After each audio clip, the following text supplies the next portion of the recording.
barebere ikintu kiri kubasa kutugasira nk'abanyakabare hamwe n'ihanga ryona kugira ngo kibe nicyo rwakora ahabwo kurinda ubuhanga bw'ensegi.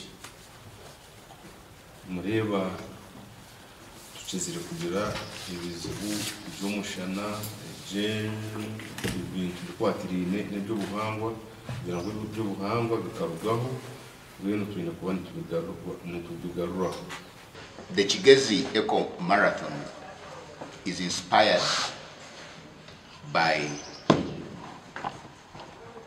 the deterioration and degradation rate that has been observed in the sub-catchment of Lake Bunyonyi.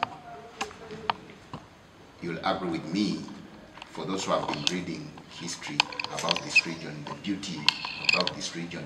When we talk about Lake Bunyonyi, when we talk about the beautiful escarpments surrounding this region, you will agree with me that a lot has gone to loss.